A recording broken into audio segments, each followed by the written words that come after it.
Hello, I'm Daniel. I host this podcast, Sharpening the Mind. I am a Buddhist meditation teacher in Kansas City. These teachings will always be given free of charge, but if you feel compelled to make a donation, there's a link in the show notes. Thank you for listening and have a good day.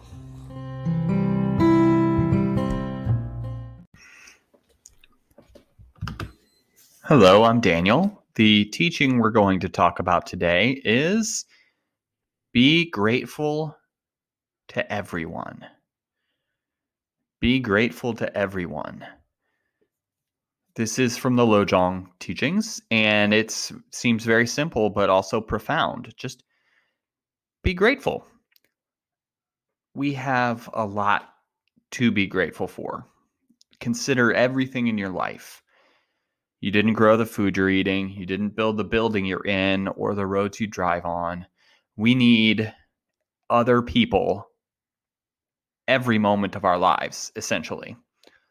We are all deeply connected all the time, regardless of how much we want to be introverts. We want to keep to ourselves. We want to rely on no one. We are intimately, deeply connected.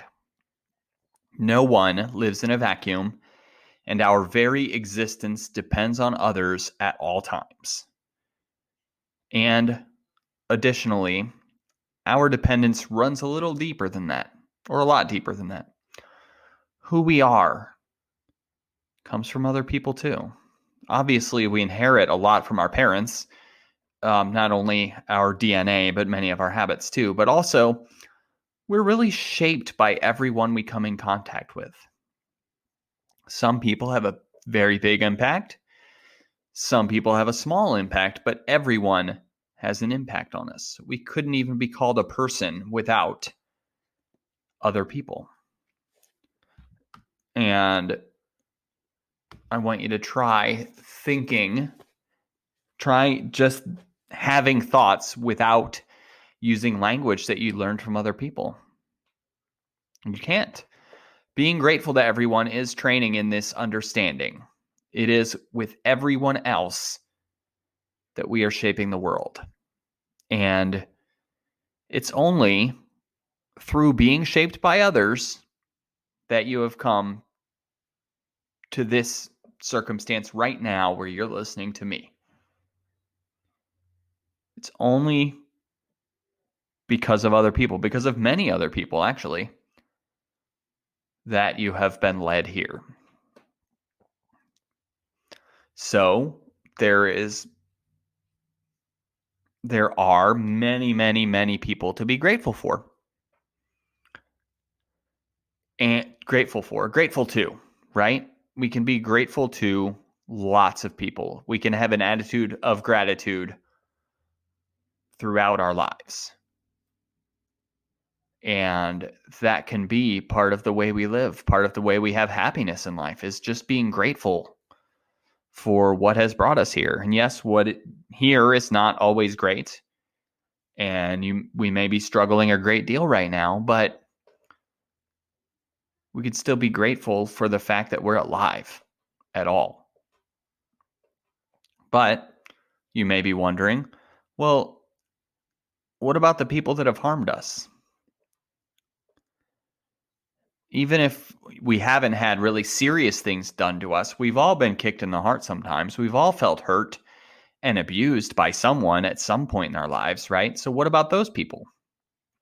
Can we be grateful to people that have harmed us? The truth is, they've shaped us too. It's hard to find the good in our life experiences sometimes, but this path is hard. But looking for the good and finding ways to be grateful, that's how we develop boundless compassion. And that's what we're talking about here. Boundless compassion. It's a powerful tool for transforming our suffering and the suffering of others. So we say be grateful to everyone, but we know, well, that's not easy, right? It's not even easy to be grateful to to the people I like. It's not even easy to be grateful to the people I like all the time, let alone people who've been mean to me or cruel. I don't have gratitude for them, right? But that's what we're talking about. That's why this is hard. We want to look, we want to search and find things to be grateful for. Like it's Thanksgiving. What are you thankful for, right? We want to try to cultivate that attitude and look for things to be thankful for. Look for things that make us feel gratitude. We can do that. We can look. It's not easy to find a lot of the time.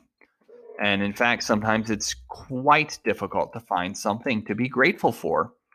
I feel like at Thanksgiving, that was always hard for me when either at school or at home, like people would want to talk about like, hey, what are you grateful for? Right? That was not a pleasant experience for me. I struggled to think of things at times.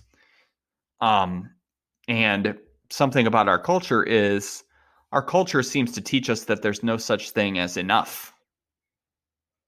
So I can really enjoy my iPhone, but at the same time be distracted by the fact that I don't have the newest iPhone, right?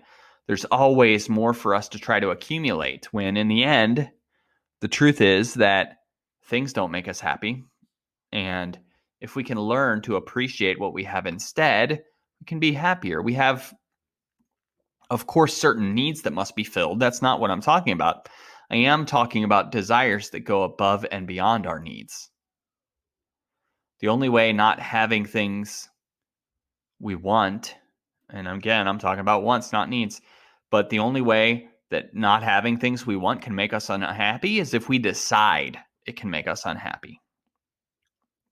Gratitude is something that can help us deal with some of the things we struggle in life. It can help us deal with these poisonous mind states of greed, jealousy, resentment, and grief. When we are grateful, we do not wish for more than we have, but we appreciate that which is already present in our lives. And this is important. We don't want to look at the good fortune of others and feel quite jealous. The desire for more can be boundless and endless, and there's always one more thing to want. So it's hard to really have that attitude of gratitude.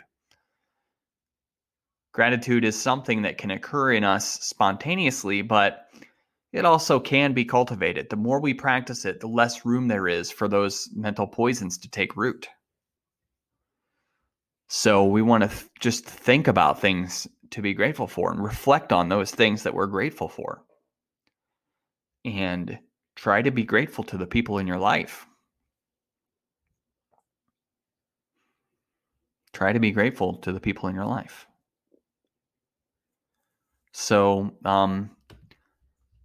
that is all I have to say for today. So I hope you will reflect on gratitude and try to think of more ways you can be grateful, more people you can be grateful to. It's not going to be everyone, right? And again, I want to be very sensitive to people that have been truly traumatized and victimized. And I want to say, no, go after, mentally think about how to be grateful for someone who you think hasn't done anything for you. And think about it and reflect and think, oh, well, have they done something for me? Right? At work, someone has put paper in the copy machine so I don't have to. And that seems silly, but it saves me a lot of time when someone does that. So I can have gratitude for this person, even though like they're not close to me. They didn't do it for me, but I can still cultivate that feeling of gratitude. I can be grateful to that person. And there are probably countless examples like that throughout our lives. So I want you to think about how to be grateful to others and really reflect on that. And that's it for today. So thank you and have a good day. Hey, I'm Daniel, the host of the Sharpening the Mind podcast. I'm just going to talk to you for just a minute about Anchor. Anchor is a one-stop shop for recording, hosting, and distributing your podcast. Best of all, it's 100% free and ridiculously easy to use. And now, Anchor can match you with great sponsors who want to advertise on your podcast. That means you can get paid to podcast right away. In fact, that's what I'm doing right now by reading this ad. Go to anchor.fm/start to join me as a podcaster.